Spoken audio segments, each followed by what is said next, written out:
Bonjour. Dans cette vidéo, tu vas apprendre à utiliser le cosinus d'un angle aigu pour calculer une longueur.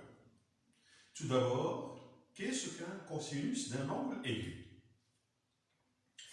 Par définition, le cosinus d'un angle aigu, c'est le rapport de la longueur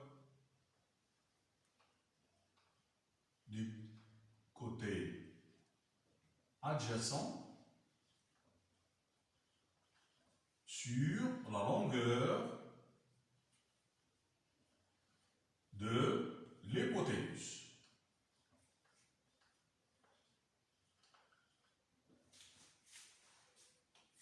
Donc, ici, on a un triangle rectangle en A. Dans la mesure de l'angle A de côté AB 4, la mesure du côté AC 3 et la mesure du côté BC 5.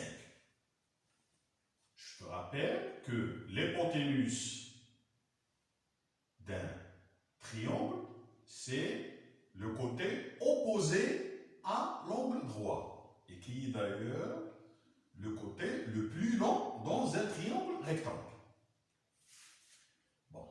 Ici, on a deux angles aigus dans ce triangle. L'angle ABC et l'angle ACB.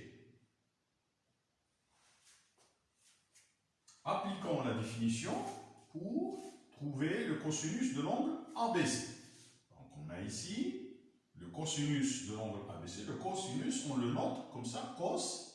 Donc, ABC égale, après la définition, c'est le rapport de la longueur du côté adjacent. Ici, le côté adjacent à l'angle ABC, c'est le côté AB ou BA, c'est la même chose.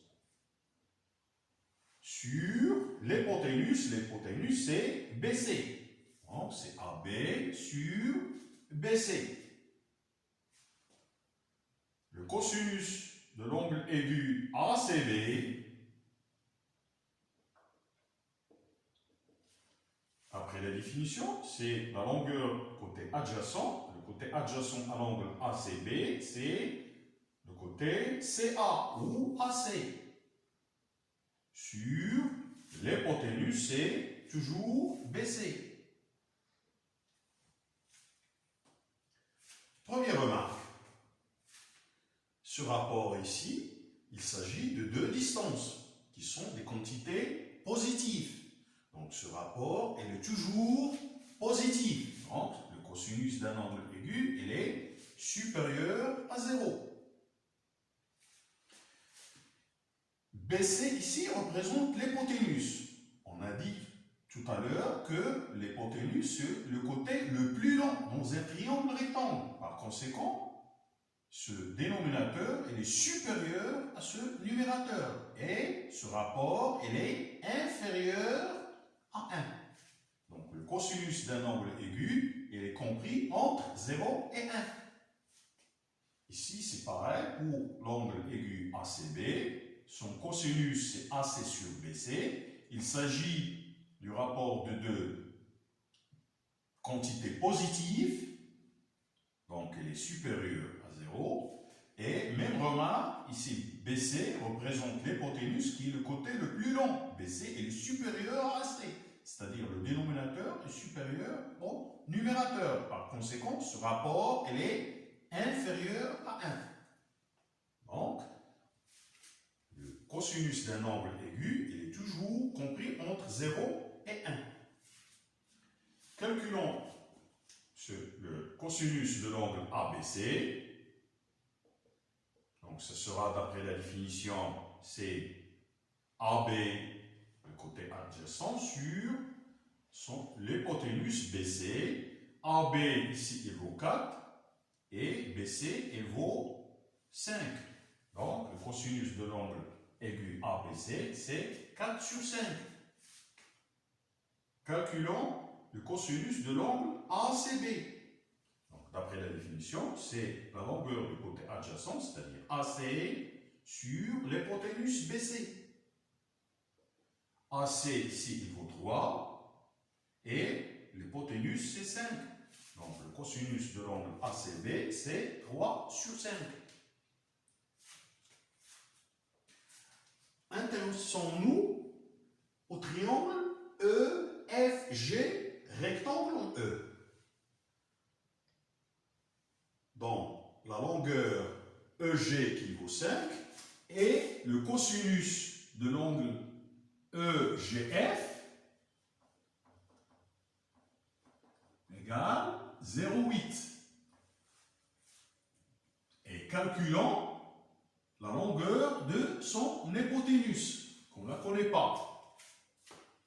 Donc, on sait que le cosinus de l'angle EGF,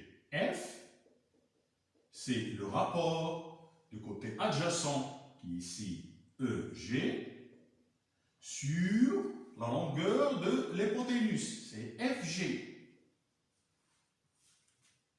Donc, on va remplacer, c'est-à-dire, le cosinus de EGF, il vaut 0,8, donc ici 0,8, égale EG, c'est 5, sur la distance FG, on ne connaît pas la distance FG. C'est notre objectif pour calculer FG. Donc, ici, qu'est-ce qu'on a? Donc ici, je rappelle, 0,8, c'est 0,8 sur 1. On va appliquer la règle, le produit en croix, c'est-à-dire, on a 0,8 multiplié par FG égale 1 multiplié par 5. C'est-à-dire 0,8 multiplié par FG égale 5. Ou la longueur FG égale 5 sur 0,8 égale 5 sur 0,8, c'est 8 sur 10. Donc, égale 5 multiplié par l'inverse de ce nombre, c'est-à-dire 10 sur 8, ce qui nous donne 50 sur 8, ce qui vaut exactement 6,25. Donc, le triangle EFG, rectangle en E, et qui a pour cosinus de l'angle aigu EGF 0,8, son hypoténuse vaut 6,25. Je t'invite à faire l'exercice 3 de la page 123 du livre Helmholtz pour voir comment calculer